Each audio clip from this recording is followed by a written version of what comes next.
namaku Kirana. 3 tahun lalu, aku menikah dengan lelaki yang begitu kucintai, Rama. Dia pria tampan, cerdas, dan pekerja keras. Semua orang memujinya. Tak hanya itu, keluarganya juga baik, meski kami tidak begitu dekat. Rama adalah seorang project manager di sebuah perusahaan konstruksi ternama.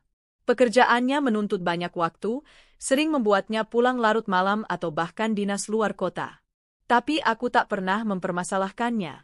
Bagiku, Rama suamiku, tempatku bersandar dan berbagi suka duka. Awal pernikahan kami penuh tawa. Tiap pagi, Rama selalu mengecup keningku sebelum berangkat kerja. Kami sering menghabiskan akhir pekan dengan menonton film di ruang keluarga atau sekadar makan malam romantis di balkon rumah. Hidup kami terasa sempurna, hanya kurang satu, kehadiran seorang anak. Setelah setahun menikah, aku mulai gelisah. Aku tak kunjung hamil. Awalnya Rama selalu menenangkanku, mengatakan mungkin kami hanya perlu lebih bersabar. Tapi waktu terus berjalan, kerabat mulai bertanya-tanya, bahkan beberapa menatapku dengan kasihan atau menyindir halus.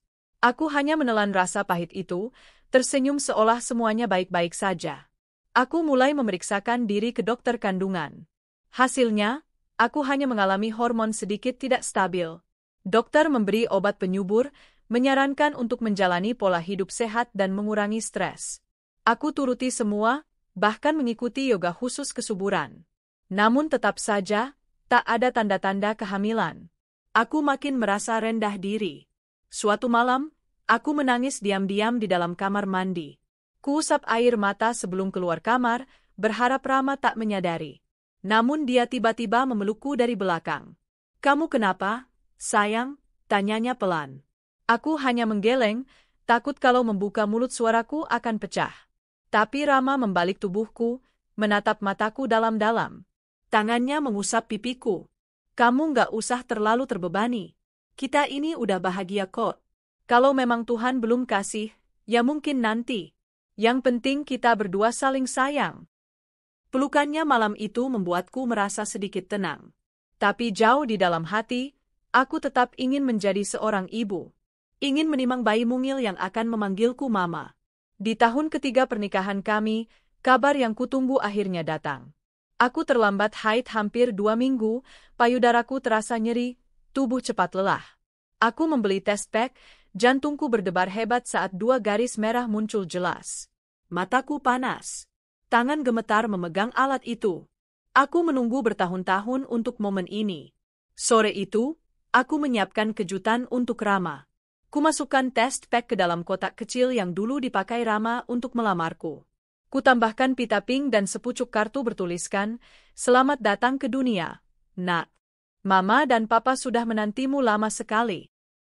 Saat Rama pulang, wajahnya terlihat lelah. Aku langsung menyambutnya dengan senyum paling manis. "Mas, aku punya hadiah spesial." Rama mengangkat alisnya heran. "Hadiah apa?" "Ulang tahun aku masih lama." "Pokoknya buka dulu," ujarku tak sabar. Dengan senyum tipis, Rama membuka kotak itu. Awalnya dia tampak bingung. Tapi begitu melihat test pack dengan 2 garis jelas, matanya melebar. Dia menatapku, lalu menunduk menatap kotak itu lagi. Dalam hitungan detik, wajahnya berubah, bibirnya merekah. Dia langsung menarikku ke dalam pelukan erat. "Serius ini?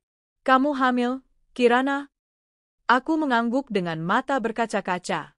Rama memelukku lebih erat lagi, mengecup keningku berkali-kali. Alhamdulillah, akhirnya doa kita dijawab juga. Hari itu rasanya dunia milik kami berdua. Rama tampak begitu bahagia, bahkan malamnya dia terus mengelus perutku sambil berbisik, "Papa sayang kamu, Nak. Cepat besar ya." Kehamilan ini benar-benar kunikmati. Setiap detik, setiap denyut dalam perutku, selalu membuatku bersyukur. Keluargaku pun bahagia bukan main, terutama ayahku. Beliau sudah lama ingin menimang cucu. Ibuku sudah meninggal sejak aku kecil, jadi aku memang sangat dekat dengan ayah. Melihat wajahnya berbinar saat pertama kali melihat hasil USG, membuat hatiku hangat. Sayangnya, kesibukan Rama makin menjadi. Memang sejak dulu dia workaholic, tapi saat aku hamil, justru intensitasnya makin meningkat. Dia sering pergi sebelum subuh, pulang lewat tengah malam. Bahkan saat usia kandunganku memasuki 7 bulan, dia mulai sering dinas keluar kota. Mas, boleh nggak nanti pas kontrol USG kamu ikut? Dokter bilang kita udah bisa lihat wajahnya lebih jelas, pintaku suatu malam. Rama yang saat itu sedang menatap laptop hanya menjawab, "Duh, sayang, minggu ini aku ke Surabaya." Kayaknya nggak bisa. Tapi kan nanti kamu bisa videoin. Nanti malam kita nonton bareng. Aku mengangguk pelan. Meski kecewa, aku mencoba memahami, bukankah ini semua juga untuk masa depan keluarga kami? Tapi seringkali, di dalam kamar, aku berbicara sendiri pada bayiku. Maaf ya nak, papa sibuk kerja. Nanti kalau kamu lahir, mama janji kamu pasti sering main sama papa. Untuk mengisi waktu, aku mempersiapkan semua perlengkapan bayi sendirian. Mulai dari memilih baju-baju mungil, membeli ranjang bayi, sampai menyiapkan kamar khusus. Saat malam tiba, aku sering duduk di kursi goyang di dekat box bayi, membayangkan sebentar lagi akan ada tangisan kecil yang mengisi rumah kami. Meski mencoba menenangkan diri, sesungguhnya ada yang mengganggu pikiranku. Beberapa kali, aku melihat Rama tersenyum kecil saat membaca pesan di ponselnya. Kalau kutanya, dia hanya bilang soal kerjaan. Pernah suatu malam, aku terbangun karena ingin ke kamar mandi dan mendapati Rama sedang menelpon seseorang dengan suara lirih di balkon. Begitu menyadari aku muncul, dia buru-buru menutup telepon. "Aku lagi ngomong sama kontraktor," katanya cepat. Aku hanya mengangguk, mencoba menghapus rasa curiga yang diam-diam tumbuh. Rasa curiga itu terkubur lagi oleh rasa cinta dan optimisme. Toh, Rama suamiku, ayah dari anakku. Aku yakin dia hanya lelah. Dan sebentar lagi, saat bayi kami lahir, semua akan membaik. Setidaknya itu yang terus kutanamkan dalam hati. Suatu hari, saat usia kandunganku memasuki 8 bulan, ayahku datang membawa banyak hadiah. Dia membelikan stroller impor, box bayi kayu yang kokoh, serta satu set perlengkapan makan bayi. Aku terharu melihat perhatian ayahku. "Kamu jangan terlalu capek, nak," kata ayah sambil menepuk bahuku lembut. "Kalau Rama terlalu sibuk, bilang sama papa. Papa bisa bantu carikan orang untuk jaga kamu." Aku menggeleng pelan. "Nggak apa-apa, ya. Mas Rama sibuk cari rezeki." Ayah hanya menatapku dengan sorot mata tajam yang penuh pertanyaan. Mungkin dia menahan diri untuk tak terlalu ikut campur. Bagaimanapun, beliau sangat menghormati rumah tanggaku. Tak terasa, waktu makin dekat dengan hari perkiraan lahir. Aku mulai menyiapkan koper khusus berisi keperluan melahirkan. Setiap hari aku mengecek isinya, memastikan tak ada yang kurang. Aku juga semakin sering bicara dengan bayiku. "Sebentar lagi kita ketemu ya, nak. Mama janji akan jadi mama yang baik. Kita tunggu papa sama-sama." Malam-malam menjelang lahiran, aku sering sulit tidur. Aku duduk di pinggir ranjang sambil mengusap perutku yang besar. Kadang menitikkan air mata bahagia, kadang khawatir tak jelas. Hanya satu yang pasti, aku ingin saat melahirkan nanti, Rama ada di sampingku, menggenggam tanganku, menyaksikan perjuangan yang akan kulalui demi menghadirkan darah daging kami ke dunia. Tapi aku tak tahu, ternyata kebahagiaan yang kutunggu dengan penuh cinta itu, justru akan menjadi awal dari retaknya semua impian yang kuperjuangkan selama ini. Hari itu, langit tampak mendung sejak pagi. Angin bertiup pelan menelusup lewat celah jendela kamar, membuatku merapatkan cardigan yang kupakai. Usia kandunganku sudah masuk 38 minggu. Perutku kian berat, langkahku makin lambat, tapi hatiku selalu hangat setiap merasakan gerakan kecil dalam rahimku. Aku baru saja selesai membereskan lemari pakaian bayi saat tiba-tiba perutku menegang hebat. Aku terdiam, menahan napas, lalu mengusap perut perlahan. "Pelan-pelan ya, nak. Jangan bikin mama kaget," gumamku sambil tersenyum. Tapi 5 menit kemudian, rasa nyeri itu datang lagi, kali ini lebih tajam. Aku menelan ludah, mencoba berdiri dan berjalan pelan-pelan. Namun saat melangkah, tiba-tiba cairan hangat mengalir deras di antara kedua pahaku. Aku menunduk, melihat celana panjangku basah. Mataku membesar, jantungku berdebar kencang. Ketubanku pecah. "Bu Siti," panggilku panik pada Art kami yang sedang merapikan ruang makan. Bu Siti muncul tergopoh-gopoh, wajahnya langsung pucat melihat keadaanku. Ya Allah, Bu Kirana. Itu air ketubannya? Ayo kita ke rumah sakit sekarang. Aku meraih tas yang sudah sejak lama kusiapkan berisi pakaian ganti, popok bayi, dan perlengkapan lain. Tubuhku gemetar, bukan hanya karena sakit tapi juga karena ketakutan. Ini persalinan pertamaku.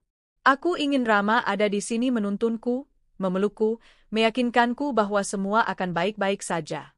Namun saat kulihat layar ponsel, tak ada satupun pesan masuk darinya sejak semalam. Aku menekan nomor Rama dengan tangan bergetar. Setelah beberapa kali nada tunggu, akhirnya sambungan terhubung. Halo, Mas, aku mau lahiran, ketubanku pecah, suaraku tercekat, nyaris menangis. Namun hanya terdengar sahutan pelan Rama, terburu-buru. Sayang, aku lagi meeting penting banget, nanti aku susul ya.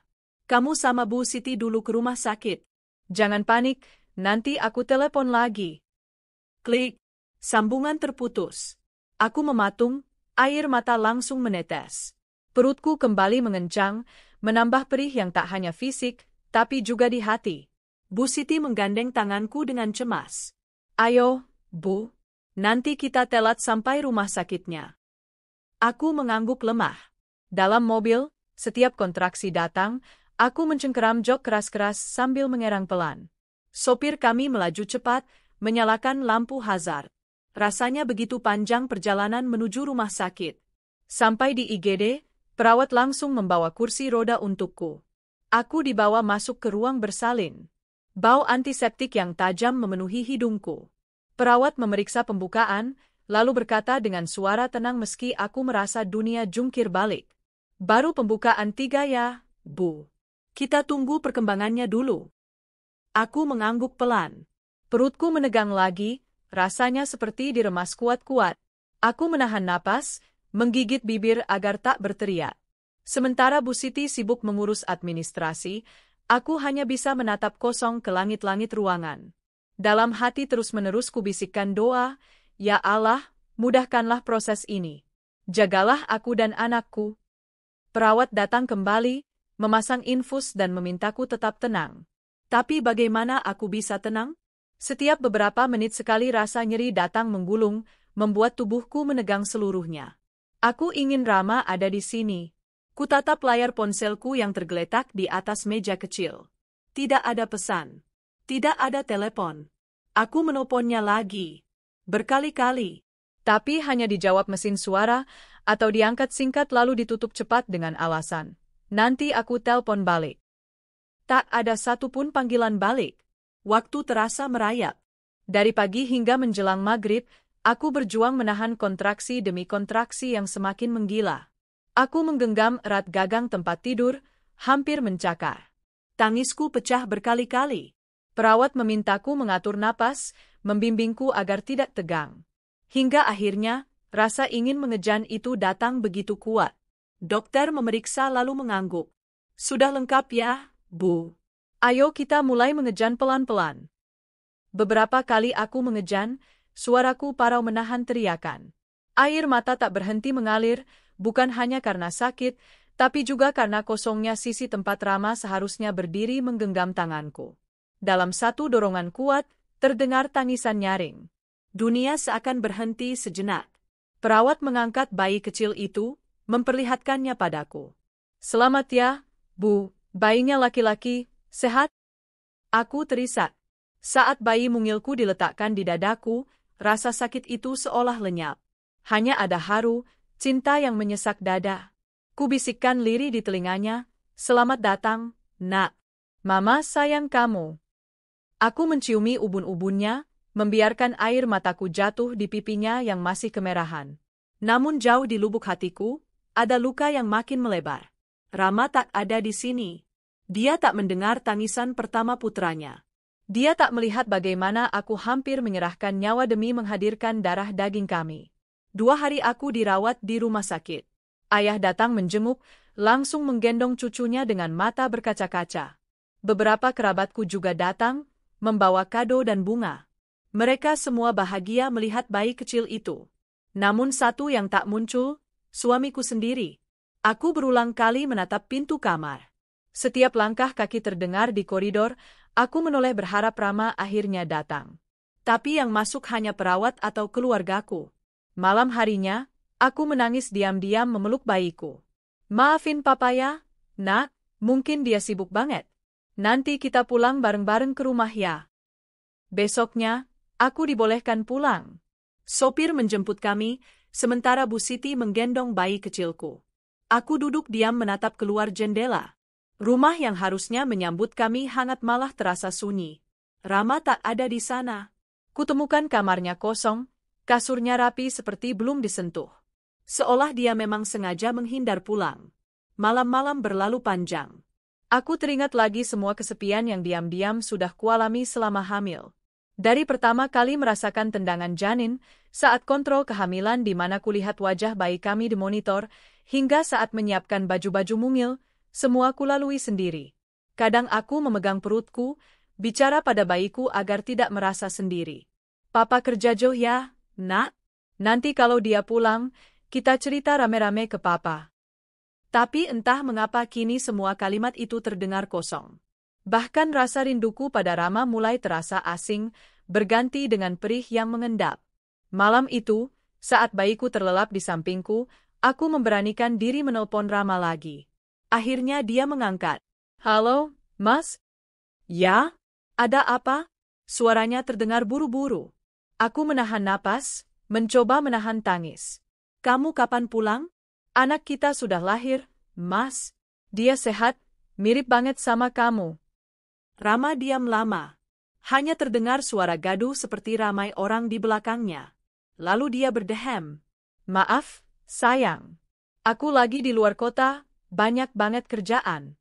Kamu istirahat aja dulu, jangan banyak mikir. Nanti kalau aku sempat, aku pulang. Klik. Telepon ditutup. Aku menatap layar ponsel kosong cukup lama. Rasanya tanganku mati rasa, dadaku sesak seperti dicekik. Aku membungkuk memeluk lutut, menahan isak. Bayiku tergerak sedikit, menguap pelan, lalu kembali tidur. Kupeluk dia erat-erat, seolah hanya dia satu-satunya sandaran hidupku sekarang. Nggak apa-apa, nak. Kita tetap bahagia. Mama janji bakal kuat buat kamu. Malam itu, hujan turun perlahan membasahi halaman rumah. Butiran air menetes dari ujung-ujung daun, menimbulkan suara gemericik yang sayup terdengar dari kamarku. Bayiku sudah tertidur pulas di dalam boks kecilnya. Napasnya teratur, dadanya naik turun begitu damai. Seharusnya aku juga ikut tenang, ikut bahagia menyaksikan keajaiban yang baru saja lahir dari rahimku. Tapi kenyataannya tidak. Dadaku sesak, kepalaku berdenyut karena menahan tangis sejak siang. Sudah 2 minggu sejak aku melahirkan, Rama belum sekalipun pulang. Tidak juga menghubungi. Terakhir dia hanya mengirim pesan singkat, aku masih banyak kerjaan. Kamu jaga diri baik-baik. Aku menatap kosong layar ponselku, berharap ada pesan masuk darinya. Bahkan hanya sekadar menanyakan kabar putra kami. Tapi tidak ada. Sunyi. Aku menarik napas panjang, mencoba menata hati. Kupandangi wajah anakku yang tertidur. Kulitnya masih kemerahan, jemarinya mungil menggenggam udara. Perasaan cinta membuncah sekaligus rasa sepi yang menampar. Ingin sekali kubagi kebahagiaan ini dengan Rama, tapi sepertinya dia punya dunia lain yang jauh dariku. Tiba-tiba, ponselku bergetar. Nama yang muncul di layar membuatku sedikit terkejut, Tania, sahabatku sejak SMA. Sudah lama kami tak bertemu karena kesibukan masing-masing. Aku buru-buru menerima panggilannya, berharap sedikit hiburan malam itu.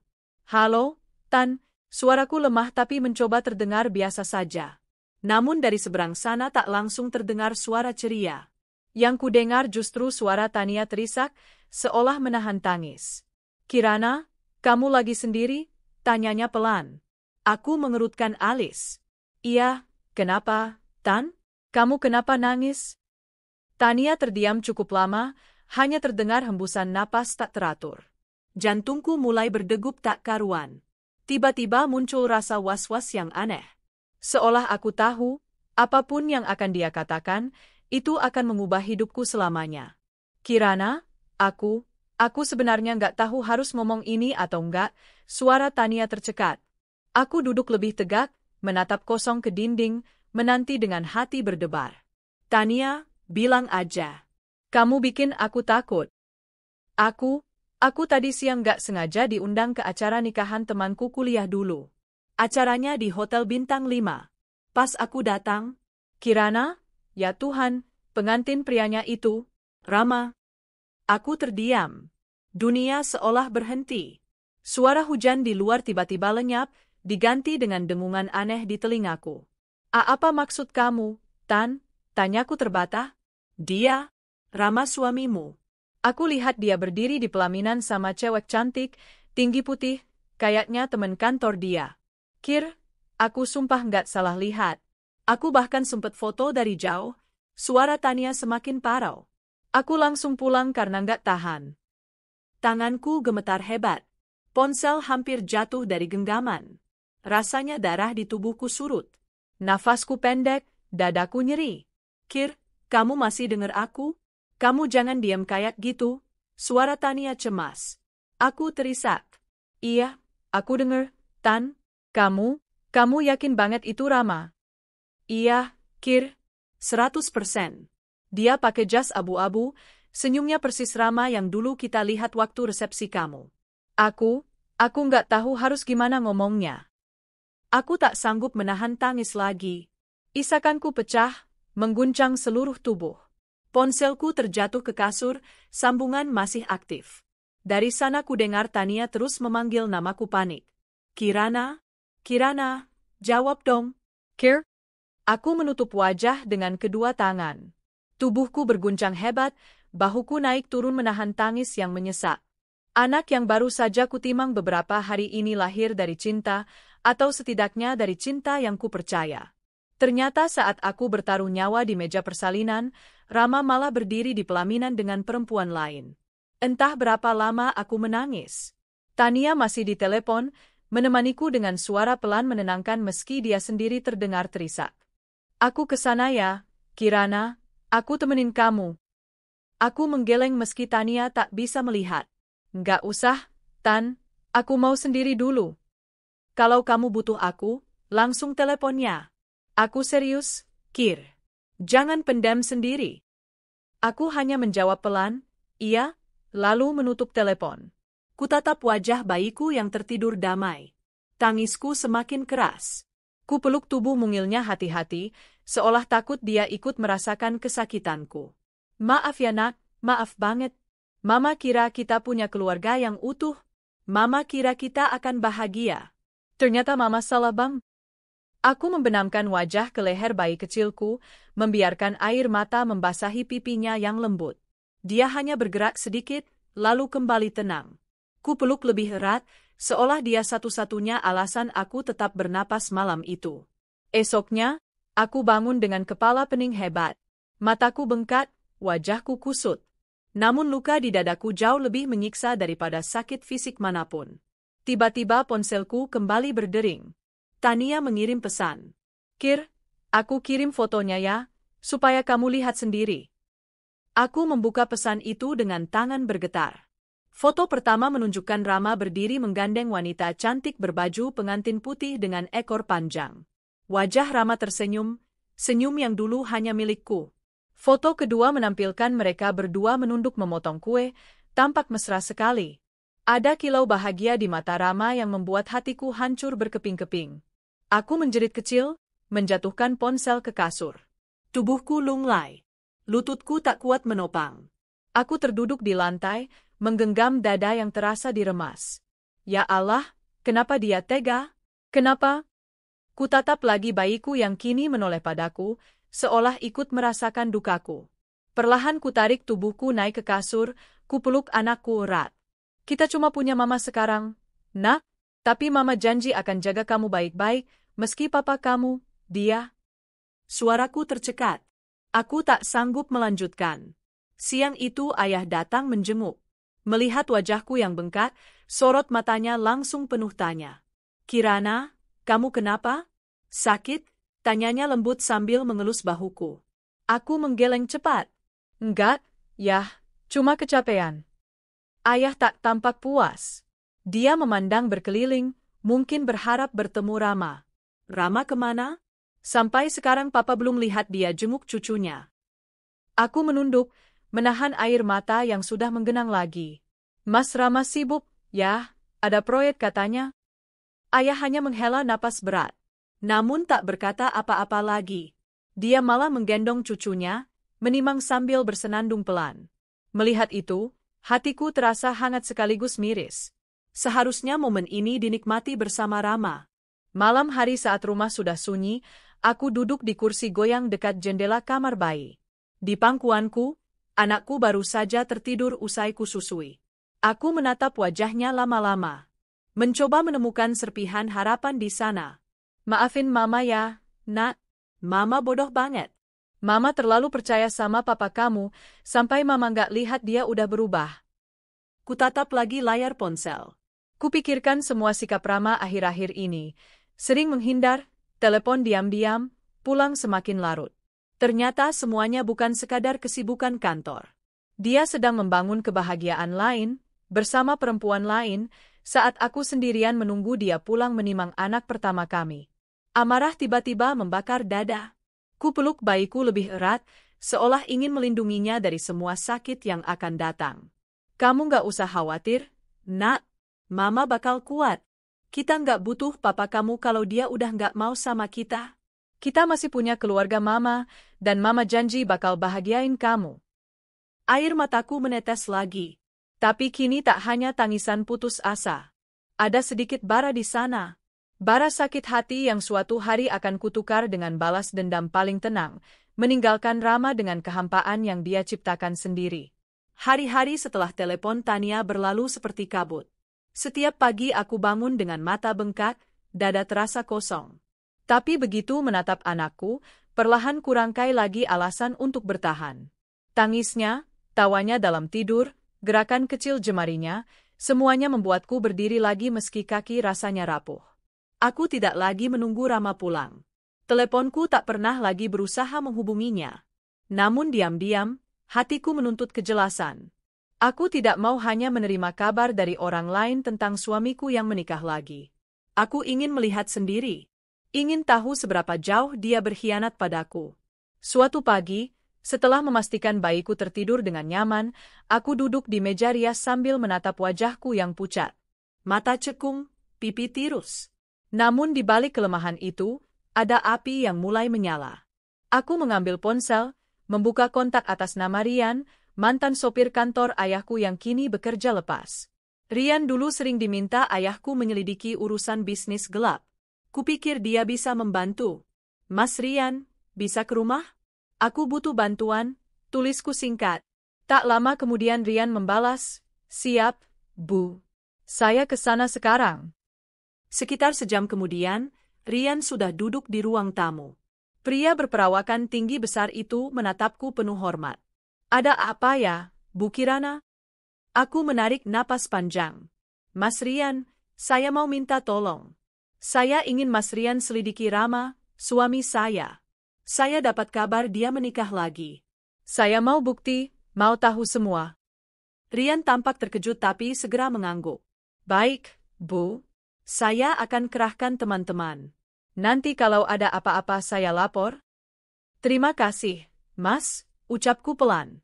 Saat Rian pamit, aku menutup wajah dengan telapak tangan. Rasanya hatiku seperti dikerat pisau. Namun aku tahu ini harus kulakukan. Aku tidak mau terus hidup dalam gelap. 3 hari kemudian, Rian datang lagi ke rumah membawa sebuah map coklat. Wajahnya serius. Aku menjemputnya di ruang tamu sambil menggendong bayiku. Ini Bu, semua data yang saya dapat. Saya juga sudah cetak beberapa foto. Dengan tangan gemetar, aku menerima map itu. Setelah menidurkan bayiku di kamar, aku kembali membuka map tersebut perlahan. Di dalamnya ada tumpukan foto. Rama sedang makan malam di restoran mewah bersama perempuan berwajah ayu, tampak tertawa mesra. Lalu ada foto Rama keluar dari apartemen bersama wanita itu, wanita yang sama dengan di foto pernikahan yang dikirim Tania. Mataku panas, jantungku berdegup tak karuan. Tanganku beralih ke beberapa lembar lain, salinan rekening koran Rama. Tertera transaksi bulanan yang cukup besar ke rekening atas nama Dewi Putri, nama yang tak kukenal. Ada juga bukti transfer pembayaran sewa apartemen di kawasan elit atas nama Rama.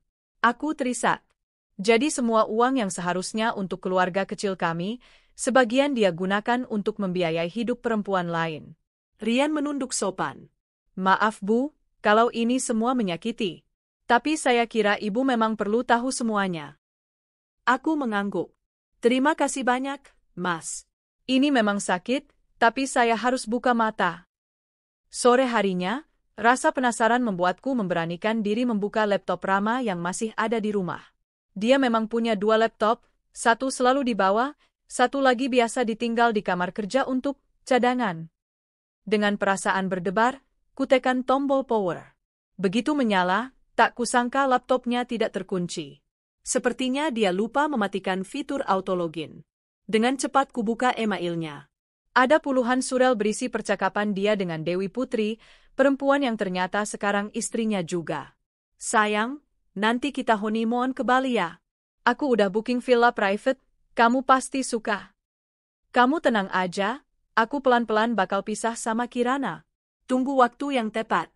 Yang penting sekarang kita bahagia dulu. Kepalaku pening. Aku menatap layar nanar. Jadi dia sudah lama merencanakan ini. Bahkan tega menulis rencana untuk menceraikanku saat aku sedang mengandung anaknya. Kubuka folder foto. Dadaku makin perih saat menemukan album bertajuk My Love Hati Merah 2, berisi puluhan foto Rama bersama perempuan itu, berpelukan, liburan di pantai, bersuah foto di mobil sport yang kubeli dari uang keluarga ayahku. Tanganku menutup mulut, mencegah erangan sakit yang nyaris keluar. Tubuhku gemetar hebat. Dalam hatiku ucapkan, Ya Allah, kuatkan aku. Malamnya, aku duduk di ranjang menatap bayiku yang tertidur. Kulitnya halus, napasnya teratur. Aku mengusap pipinya perlahan. Lihat ya nak, ini dunia kita sekarang. Papa kamu lebih pilih perempuan lain. Tapi enggak apa-apa, kamu masih punya mama. Suaraku tercekat. Air mata jatuh membasahi tangan mungil anakku. Dia menggeliat, seolah menanggapi, lalu menggenggam jariku erat. Sentuhan itu membuat hatiku teriris sekaligus diisi keberanian baru. Keesokan harinya, aku menelepon ayah. Kutentukan hati untuk menceritakan semuanya. Saat ayah datang ke rumah, kulihat kerutan di dahinya semakin dalam mendengar ceritaku. Papa udah lama curiga? Sekarang jelas ya, nak, katanya dengan suara dingin. Aku mengangguk, menunjukkan semua foto dan print out email. Ayah menatap satu persatu bukti dengan rahang mengeras. Kalau Rama lupa, Papa yang ingetin. Semua kesuksesan dia itu siapa yang biayai? Mobil dia, rumah dia, modal proyek dia, semuanya dari Papa. Aku menahan isak, menatap ayahku dengan rasa haru. Aku nggak mau terus jadi korban, yah. Aku mau dia rasain sakitnya ninggalin kita. Ayah menepuk bahuku. Papa sudah atur. Hari ini juga semua fasilitas yang atas nama perusahaan kita akan Papa tarik. Rumah, mobil, ATM perusahaan dia, kartu kredit. Biar dia sadar diri. Hatiku bergetar. Ada rasa puas bercampur sedih. Ini memang langkah kejam, tapi dia yang memulainya. Sore itu, Rian menemaniku ke dealer mobil. Mobil sport Rama ditarik oleh leasing karena memang masih atas nama perusahaan ayah. Rumah yang kami tempati juga diproses balik nama. Semua kartu ATM Rama yang terkait rekening perusahaan diblokir. Telepon Rama langsung masuk ke ponselku malamnya. Namanya muncul di layar dengan nada menuntut. Aku mengangkat dengan tenang. Halo, Mas? Kirana, ini kenapa ATM aku nggak bisa dipakai? Mobil aku juga katanya ditarik. Kamu apain? Aku menghela napas. Itu semua atas nama perusahaan Papa. Papa cuma ambil kembali yang jadi haknya. Kamu tega banget. Ini mau kamu permalukan aku. Aku tertawa kecil, getir. Tega? Kamu yang lebih tega, Mas. Saat aku hampir mati melahirkan anakmu, kamu malah nikah sama perempuan lain. Jadi sekarang rasain sendiri ya, hidup tanpa semua kemewahan yang Papa sediakan. Terdengar napas Rama terengah di seberang, seolah tak menyangka aku bisa setenang ini. Kamu mau cerain aku ya? Demi Tuhan Kirana, aku cuma hilaf. Aku menutup mata, menahan getir. Vilafmu kebangetan, Mas. Kamu pilih jalanmu sendiri. Sekarang tanggung jawab. Dan jangan kira kamu bisa rebut anakku dariku. Lalu kututup teleponnya. Tanganku gemetar memegang ponsel, tapi ada rasa lega yang aneh. Untuk pertama kalinya aku merasa memegang kendali lagi atas hidupku. Malamnya, aku memeluk bayiku di ranjang. Kutatap wajah polosnya yang sedang tersenyum dalam tidur. Kuciumi ubun-ubunnya lama sekali. Lihat ya, nak, kita nggak perlu papa kamu buat bahagia. Kita akan bangun hidup kita sendiri. Mama janji. Dalam hening itu, aku merasa beban di pundakku mulai terangkat. Masih panjang jalan yang harus kutempuh. Masih banyak luka yang belum kering. Tapi malam itu, di antara suara jangkrik dan napas lembut bayiku, aku merasa sedikit lebih kuat. Sudah hampir 2 minggu sejak semua fasilitas Rama dicabut. Rumah atas nama perusahaan ayah sedang proses diambil alih, mobil sportnya sudah kembali ke dealer, kartu ATM dan kartu kredit perusahaan diblokir. Hidupnya yang selama ini mewah berkat jaringan keluarga besarku mendadak tercerabut. Dan aku, setiap malam masih sering menangis diam-diam, tapi tidak lagi untuk Rama. Tangisku kini untuk menguatkan diriku sendiri. Untuk memastikan aku tak lagi tergoda memaafkan laki-laki yang telah menghancurkan hidup kami. Ayah memintaku pindah sementara ke rumah orang tua. Beliau tak tega melihatku mengurus bayi sendirian, apalagi dalam kondisi baru saja disakiti. Awalnya aku menolak, tapi kemudian mengalah. Di rumah ayah, setidaknya aku merasa lebih aman. Ada Bu Wati, perawat yang diminta ayah khusus membantu mengurus bayi kecilku. Setiap pagi aku duduk di teras menimang putraku, membiarkan dia merasakan hangat matahari pagi. Sesekali ayah keluar, menepuk pundakku, lalu mengajak cucunya bicara dengan suara lucu. Cucu papa ini ganteng banget, pasti nanti banyak cewek ngejar, goda ayah. Aku hanya tersenyum. Ada rasa damai yang pelan-pelan mulai memenuhi hatiku. Namun di sela-sela itu, ada juga degup was-was. Aku tahu Rama tak akan tinggal diam. Dan benar saja. Suatu sore, saat aku baru saja selesai memandikan bayi kecilku, Rian datang menemuiku di ruang tamu dengan nada pelan. Bu, di luar Pak Rama datang. Dia nunggu di gerbang, maksa mau ketemu. Dadaku langsung tercekat. Beberapa minggu tak melihatnya, ternyata perasaan ini masih kacau saat mendengar namanya. Tapi aku menegakkan bahu. Suruh masuk ke teras aja, Mas Rian. Saya akan keluar. Aku keluar dengan langkah mantap, menimang putraku di gendongan. Di sana kulihat Rama berdiri menunduk. Penampilannya jauh dari rapih, rambut sedikit acak-acakan, wajah pucat. Dia memakai kemeja lama yang kusut.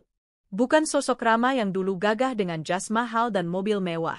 Saat melihatku datang, matanya langsung berkaca-kaca. Kirana, suaranya parau, menahan sesuatu yang meledak di dadanya. Aku diam, menatapnya dingin. Dia menatap bayi kami lama sekali. Air mata mengambang di pelupuknya. Itu, anak kita? Aku boleh gendong dia, Ran? Aku memeluk bayiku lebih erat, menolak tanpa kata. Rama menunduk, bibirnya bergetar. Rama tiba-tiba berlutut di hadapanku. Kedua tangannya meraih ujung gamisku, menggenggam erat. Ran, maafin aku hilaf. Aku salah besar, aku bodoh banget ninggalin kamu saat kamu paling butuh aku. Aku nyesel, Ran. Tolong, kasih aku kesempatan lagi. Air matanya jatuh menetes ke sepatuku. Dulu, mungkin pemandangan ini akan membuat hatiku luluh. Akan membuatku menangis dan memeluknya, memaafkan seolah tak terjadi apa-apa. Tapi sekarang, yang ada hanya rasa kosong. Kamu ingat nggak, Mas? Suaraku serak tapi tegas, malam aku mau melahirkan, aku telepon kamu berkali-kali. Nangis minta kamu datang. Tapi kamu bilang lagi sibuk meeting. Ternyata kamu lagi sibuk fitting baju pengantinnya. Rama mengangkat wajahnya, menatapku dengan mata merah. Ran, aku benar-benar minta maaf. Semua udah bubar. Dewi juga udah pergi ninggalin aku pas tahu semua uangku dibekukan.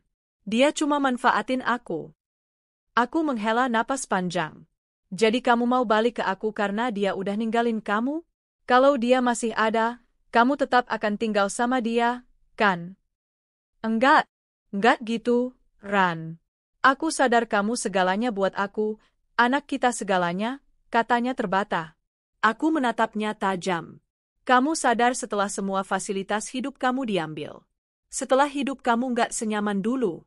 Setelah kamu jatuh miskin. Bukan karena kamu cinta aku atau sayang sama anak kita. Rama diam. Nafasnya tersengal. Air matanya jatuh lagi. Tapi aku tak tergerak sedikit pun. Luka yang dia torehkan terlalu dalam untuk hanya ditambal dengan air mata penyesalan. Aku nggak mau kamu deket-deket kita lagi, Mas, lanjutku. Suaraku lirih, tapi tegas. Kalau kamu mau lihat anakmu nanti, kita atur lewat pengacara. Sekarang pergi. Rama menatapku tak percaya. Kirana, Ran, jangan gini. Kita bisa mulai lagi dari nol. Aku janji kerja keras. Aku janji perbaiki semuanya. Aku menahan isak, mengguncang kepala. Nggak bisa, Mas. Kamu udah hilang dari hidup aku sejak malam kamu pilih pelakor itu daripada aku yang lagi bertaruh nyawa. Sejak kamu lebih milih resepsi mewah sama dia daripada menunggu anak kita lahir. Kamu kira semua bisa kembali kayak dulu. Dia kembali meratap, menunduk dalam-dalam. Aku mohon, aku nggak punya siapa-siapa lagi. Kamu aja keluarga aku. Aku menguatkan hati, memeluk bayiku lebih erat. Kamu yang buang keluarga ini, Mas. Sekarang tanggung jawab sama pilihanmu. Aku berbalik, menahan kaki agar tak gemetar. Saat melangkah masuk rumah, kudengar isakan Rama makin keras. Tapi aku tak menoleh. Kalau hari ini aku menoleh, aku takut aku akan rapuh lagi. Dan aku tak mau jatuh untuk kedua kalinya pada orang yang sama. Malam itu, aku duduk di ranjang sambil memandangi bayi kecilku. Dia menggeliat, membuka matanya sebentar, lalu tersenyum seolah tak terjadi apa-apa di dunia ini. Senyumnya menenangkan luka terdalamku. Lihat ya, Nak, Mama berhasil nolak papa kamu. Mama janji nggak akan nangis lagi. Kita nggak perlu dia. Kuciumi pipinya yang lembut. Air mataku jatuh, tapi bukan lagi tangis putus asa. Ini tangis lega. Tangis karena akhirnya aku benar-benar mengambil alih kendali hidupku. Malam itu aku bermimpi. Dalam mimpiku, aku berjalan di padang bunga luas, memegang tangan anakku. Langit cerah, angin sejuk, seolah alam memberiku restu. Saat terbangun, dadaku tak sepelik sebelumnya. Rasanya seperti ada pintu yang akhirnya kututup rapat-rapat, lalu menguncinya selamanya. Beberapa hari kemudian Rama muncul lagi di gerbang rumah ayah, tapi kali ini dia tak sampai kubiarkan bicara panjang. Ayah yang langsung menghadangnya. Kalau kamu mau urusan hak asuh, bicarakan sama pengacara kami. Jangan ganggu Kirana lagi, kata ayah dengan suara datar namun menakutkan. Rama hanya bisa berdiri lunglai, menunduk. Kulihat sekilas dia seperti bayangan masa lalu yang memudar, seorang pria yang dulu pernah sangat kucinta, tapi sekarang asing. Setelah itu dia benar-benar pergi, hanya sesekali menelpon pengacara keluarga kami untuk menanyakan kunjungan terbatas anaknya. Bulan berganti, bayiku makin besar, makin banyak tertawa. Kehadirannya menjadi penawar paling mujarab atas semua luka yang pernah Rama tinggalkan. Aku sibuk belajar banyak hal baru, bahkan mulai mengelola kembali usaha butik kecilku yang dulu sempat kutinggalkan saat hamil. Tiap melihat tawa anakku, aku yakin tak ada cinta yang lebih tulus dari ini. Cinta yang tak akan meninggalkan, tak akan mengkhianati. Kadang di malam hening, aku masih teringat Rama. Bukan dengan rindu, tapi dengan rasa heran. Bagaimana seseorang bisa begitu tega meninggalkan keluarga yang dia bentuk sendiri? Tapi kemudian aku selalu berkata dalam hati, itu bukan urusanku lagi. Dia sudah membuat jalannya sendiri. Sekarang tugasku cuma membesarkan anakku sebaik mungkin.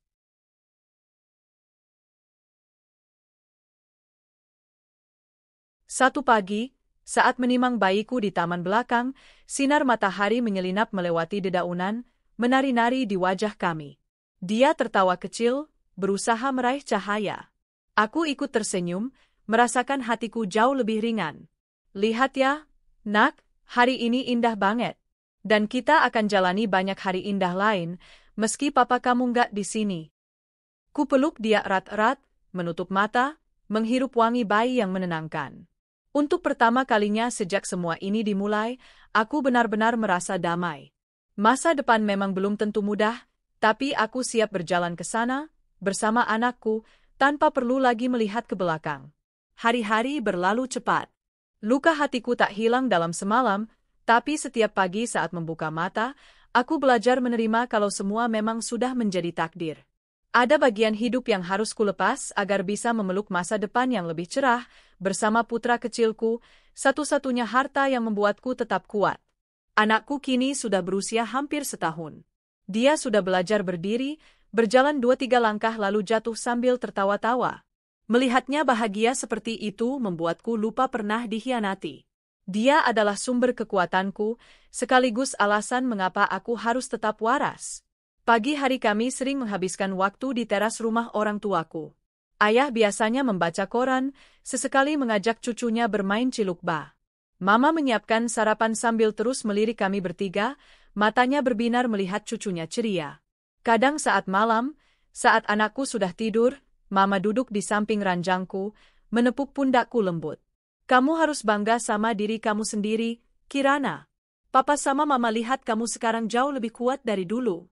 Kamu sabar, telaten ngurus anak, bisnis juga mulai jalan lagi. Kamu hebat banget. Kata-kata Mama membuat mataku sering berkaca-kaca. Karena memang, perjalanan ini tak mudah. Ada malam-malam panjang di mana aku menangis diam-diam. Tapi ada juga pagi yang menumbuhkan harapan baru, saat anakku memeluk leherku sambil tertawa, seolah ingin bilang, Mama jangan sedih, kita punya satu sama lain. Setelah beberapa bulan tinggal di rumah orang tua, aku memutuskan kembali ke rumah lamaku yang sudah rampung proses balik namanya. Rumah itu tadinya dibeli atas nama perusahaan ayah, dan sekarang resmi menjadi milikku pribadi. Dengan restu ayah, aku pun mulai membereskan butik kecil yang dulu sempat kututup saat hamil. Aku membersihkan ruangan penuh debu itu sambil membawa anakku yang kadang kubiarkan merangkak di lantai bersih. Rak-rak kutata ulang, mesin jahit kucek ulang supaya bisa digunakan lagi. Bu Wati yang masih bekerja padaku ikut membantu. Dia sering menjaga anakku saat aku sibuk menyiapkan desain. Kami memotong kain, memeriksa pola, hingga larut malam. Rasanya melelahkan, tapi juga membuatku merasa hidup kembali. Tak butuh waktu lama, pelanggan lamaku mulai datang lagi. Mereka bilang rindu jahitan rapi butikku, rindu sapaan hangatku. Ada juga pelanggan baru yang mengenal melalui rekomendasi. Pesanan mulai mengalir, dari gamis pesta hingga seragam bridesmaid. Alhamdulillah ya nak, kataku pada anakku suatu sore, Mama bisa cari uang sendiri, bisa kasih kamu hidup yang layak. Kita nggak perlu orang lain yang udah ninggalin kita. Anakku hanya menatapku dengan mata bulat lalu tertawa sambil menepuk-nepuk pipiku. Tawanya seolah jadi doa, meneguhkan langkahku untuk terus maju. Suatu hari, saat sedang mengantar pesanan ke rumah salah satu pelanggan VIP, aku bertemu dengan sosok yang tak asing di lobi rumah mewah itu. Dia menoleh, sepertinya juga kaget melihatku. Bu Kirana? Masih ingat saya? Katanya sambil tersenyum lebar. Aku sempat memicingkan mata, mencoba mengingat. Lalu aku menepuk dahiku pelan. Mas Aditya? Teman lama Mas Rama waktu dulu, kan? Dia tertawa kecil. Iya. Wah, sudah lama banget yang gak ketemu. Dulu saya sering bareng Rama, tapi beberapa tahun belakangan udah sibuk sendiri. Aku hanya tersenyum kaku. Nama Rama masih membuat dadaku sedikit tercekat, tapi sekarang sakitnya tak lagi setajam dulu. Bu Kirana sekarang sibuk bisnis ya? Saya dengar-dengar butik ibu terkenal banget, katanya dengan mata berbinar. Aku tertawa pelan, amin, Mas. Ya gitulah, pelan-pelan. Alhamdulillah cukup buat kami. Dia menatapku serius sejenak. Saya kagum sama ibu. Terus terang, saya tahu sebagian besar masalah rumah tangga kalian. Rama cerita ke sana-sini dulu, dan saya pikir dia salah besar ninggalin perempuan sekuat ibu. Aku terdiam. Ada rasa canggung sekaligus hangat mendengar itu. Lalu aku hanya menjawab pelan, terima kasih, Mas. Sejak saat itu, entah bagaimana, Aditya jadi sering membantu bisnis kecilku. Dia mengenalkanku pada temannya yang pemilik WO, wedding organizer, lalu mempromosikan butikku ke beberapa relasi. Satu kali dia datang ke butikku membawa segelas es coklat dan roti. Saya tahu ibu suka lupa makan kalau kerja. Jangan sampai sakit. Awalnya aku risih, takut dia hanya kasihan padaku. Tapi lama-lama aku melihat Aditya tulus. Dia tak pernah membicarakan masa lalu, tak pernah memojokkanku atau mengungkit Rama. Dia hanya muncul, memberi bantuan kecil, lalu pergi lagi dengan senyum lebar. Bu Wati sering meledekku. Ibu itu cantik, masih muda, sabar pula. Banyak yang naksir lo. Pak Aditya kelihatan banget serius. Aku hanya menunduk tersipu. Jangan aneh-aneh, Bu Wati. Saya masih belum mau mikir ke sana. Tapi diam-diam, hatiku memang mulai merasakan sesuatu yang berbeda. Sesuatu yang lembut, seperti tunas kecil yang baru muncul setelah hujan panjang.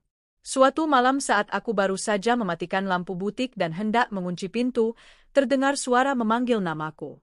Jantungku berdegup keras saat melihat siapa yang berdiri di depan pagar. Rama. Dia tampak jauh lebih kurus dari terakhir kali kulihat. Bajunya lusuh, matanya sayu. Dia berjalan mendekat dengan langkah pelan. Ran, boleh aku ngobrol sebentar? Tanyanya pelan. Aku menghela napas, menatap jam tangan. Sudah hampir pukul 9 malam. Cepat aja, Mas. Saya capek. Dia mengangguk, menatapku dengan mata merah. Aku cuma mau bilang, aku nyesel banget. Aku salah ninggalin kamu sama anak kita. Dewi ternyata cuma mau hartaku. Begitu semua hilang, dia ninggalin aku. Aku menatapnya tanpa emosi. Aku sudah dengar itu. Kamu mau apa sekarang? Dia menunduk. Aku cuma mau bilang, kalau suatu saat kamu mau, aku siap mulai lagi dari nol. Aku menatapnya lama. Satu waktu dulu, mungkin aku akan bahagia mendengar ini. Tapi tidak sekarang. Luka itu sudah sembuh. Dan kalaupun ada bekasnya, itu hanya jadi pengingat agar aku tak lagi jatuh pada orang yang sama. Maaf, Mas. Saya sudah cukup belajar. Saya nggak akan buka pintu yang sudah saya tutup rapat. Hidup saya sekarang baik-baik aja. Dan saya akan pastikan anak kita tumbuh bahagia meski tanpa kamu. Dia menatapku lama, lalu menghela napas panjang. Aku ngerti. Terima kasih udah jawab jujur. Dia berjalan pergi dengan langkah gontai. Aku menatap punggungnya, tak lagi merasa sakit. Hanya ada rasa lega, seolah aku akhirnya benar-benar menutup buku lama itu. Hari-hari selanjutnya terasa lebih ringan. Aku semakin sibuk dengan butik, pesanan semakin banyak. Anak kecilku makin pintar berceloteh, mulai bisa memanggilku, Mama, Mama, sambil tertawa gembira. Aditya juga tetap hadir dalam hidup kami. Dia tak pernah memaksa, hanya muncul sebagai teman baik, penolong saat aku butuh. Kadang dia datang membawa mainan untuk anakku, bermain bersama sampai rumah riuh dengan tawa. Suatu sore, saat kami bertiga duduk di taman belakang rumah, anakku menarik-narik tangan Aditya sambil tertawa. Aditya mengangkatnya tinggi-tinggi, membuatnya menjerit kegirangan. Aku memandang mereka, tiba-tiba merasakan sesuatu hangat memenuhi dadaku. Mungkin, ini yang namanya kesempatan kedua.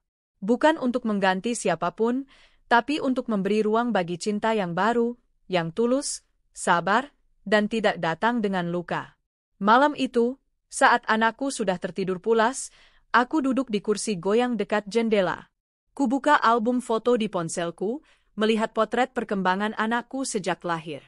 Tiap senyum dan tatapannya seolah menegaskan bahwa semua yang kulalui memang pantas diperjuangkan. Aku menutup mata, menarik napas panjang. Di luar, bulan purnama menggantung cantik. Aku membisik pada diri sendiri, kamu berhasil bertahan, Kirana. Kamu kuat. Dan kamu pantas bahagia lagi. Dalam hatiku, ada harap baru. Harap untuk masa depan di mana aku bisa tertawa lepas, tanpa dihantui masa lalu. Di mana aku bisa memulai lagi, dengan seseorang yang mencintai kami tanpa syarat. Tak terasa 2 tahun sudah berlalu sejak hari paling kelam dalam hidupku. Bayiku kini tumbuh menjadi balita yang lincah, penuh canda, dengan tawa yang bisa menghapus sisa-sisa luka di hatiku. Dan aku jauh berbeda dari Kirana yang dulu. Bukan hanya karena kini butikku berkembang pesat, punya pelanggan tetap dari kalangan sosialita, tapi juga karena hati ini pelan-pelan sembuh. Aku tak lagi memikul rasa sakit itu sendirian. Aku berhasil melewati badai, dan sekarang aku siap menjemput matahari. Sore itu, halaman rumahku ramai dengan suara tawa. Anak kecilku berlarian mengejar balon yang diterbangkan Aditya. Pipinya merah, rambutnya berantakan. Sesekali dia menoleh ke arahku, tertawa kegirangan sambil memanggil, "Mama, Mama, lihat aku." Aku berdiri di ambang pintu, tersenyum. Hati ini hangat melihat betapa dia bahagia. Tidak pernah sekalipun dia merasa kekurangan kasih sayang. Justru sejak Aditya sering datang, rumah ini terasa semakin lengkap. Aditya tidak pernah memaksaku. Bahkan setelah 2 tahun mendekat, dia tetap menjaga jarak yang sopan, menghormatiku sepenuh hati. Dia hanya selalu ada, menjadi bahu tempat bersandar ketika aku lelah, menjadi telinga yang sabar mendengar semua ceritaku, menjadi sosok ayah yang diam-diam mengajarkan anakku bagaimana memanjat pohon atau mengejar kupu-kupu. Malam itu, setelah makan malam, kami duduk di ruang tamu. Anak kecilku sudah tertidur pulas di pangkuanku, kepalanya bersandar manja. Aditya menatap kami lama, lalu menunduk dalam, seolah sedang mengumpulkan keberanian. "Kirana," suaranya pelan, tapi tegas. "Boleh aku ngomong sesuatu?" Aku mengangguk, menegakkan bahu. Ada jantung yang berdebar keras, entah kenapa. Dia menarik napas panjang. "Aku tahu kamu sudah sangat terluka sebelumnya. Aku nggak mau jadi orang yang menekan kamu. Tapi aku juga nggak mau terus menahan ini sendirian." Aku diam menunggu. Aditya lalu menatapku dengan sorot paling jujur yang pernah kulihat. "Aku jatuh cinta sama kamu, Kirana. Sejak pertama kali lihat kamu lagi waktu itu, aku kagum. Tapi setelah sering ngobrol, lihat gimana kamu sabar ngerawat anak kamu, lihat kamu kerja keras sampai malam, aku makin yakin." Dia tersenyum getir. "Awalnya aku tahan-tahan. Aku takut kamu belum siap. Tapi sekarang aku nggak bisa pura-pura lagi." Tanganku refleks mengusap rambut anakku yang tertidur. Aku menatap Aditya, ada haru yang sulit dijelaskan. "Mas Adit," suaraku serak. Aku nggak mau janji apa-apa. Aku masih belajar memaafkan masa laluku. Aku masih takut kalau nanti semua ini cuma akan nyakitin lagi." Aditya mengangguk. Dia maju sedikit, lalu meraih tanganku yang bebas, menggenggamnya hangat. "Aku nggak butuh janji, Ran. Aku cuma mau jalan bareng kamu. Mau buktiin pelan-pelan kalau nggak semua laki-laki kayak Rama." Mataku basah. Pelan ku balas genggaman tangannya, menunduk menahan tangis yang tak mau jatuh di depannya. Setelah malam itu, hubungan kami makin dekat, tapi tetap dengan caraku, pelan-pelan, tak tergesa. Aditya menghargai itu. Dia tak pernah memaksa, tak pernah membuatku canggung. Dia justru lebih sering mengajak anakku jalan-jalan atau membantuku membereskan butik. Kadang kami makan malam di rumahku, kadang dia mengajak kami ke taman kota, membiarkan anakku bermain ayunan sampai tertawa lepas. Pernah satu sore saat kami duduk di bangku taman, anakku tertidur di pangkuan Aditya. Aku memandanginya, dadaku sesak dengan rasa syukur. Tak pernah kupikir setelah semua pengkhianatan Rama, Tuhan masih mau memberiku kesempatan untuk merasakan dicintai lagi. "Kamu yakin mau begini terus?" tanyaku pelan waktu itu. "Kamu nggak takut aku nggak akan pernah bisa cinta kamu sebesar kamu cinta aku?" Aditya menoleh, menatapku lama. Lalu dia tersenyum. "Aku cukup kok, Ran. Bisa ada di samping kamu, jagain kamu sama anakmu, itu udah lebih dari cukup buat aku." Air mataku jatuh. Aku menyandarkan kepala di pundaknya, membiarkan hatiku belajar percaya lagi pada laki-laki. 2 bulan kemudian, akhirnya aku mengiyakan lamaran Aditya. Bukan karena terpaksa, bukan juga karena kesepian. Tapi karena selama 2 tahun ini dia telah membuktikan cintanya lewat sabar, lewat diam-diamnya membantu, lewat semua kesetiaan tanpa pamrih. Pernikahan kami dibuat sederhana di halaman belakang rumah orang tuaku. Hanya keluarga dan sahabat dekat. Aku mengenakan kebaya putih sederhana, rambut disanggul rapi. Aditya mengenakan beskap putih senada. Wajahnya tegang tapi bahagia. Saat ijab kabul, tanganku menggenggam tangan anakku erat. Dia menatapku, seolah tahu ini momen besar hidup kami. Setelah Aditya sah mengucap akad, anakku langsung memeluk kakinya, tertawa kegirangan. Semua tamu tertawa haru. Aku menutup mulut, menangis terisak-isak. Air mata kali ini bukan karena luka, tapi karena bahagia. Malam itu kami pulang ke rumahku, sekarang rumah kami, dengan suasana hati penuh syukur. Anak kecilku tertidur cepat karena kecapean bermain sepanjang acara. Aku duduk di teras belakang, menatap bintang.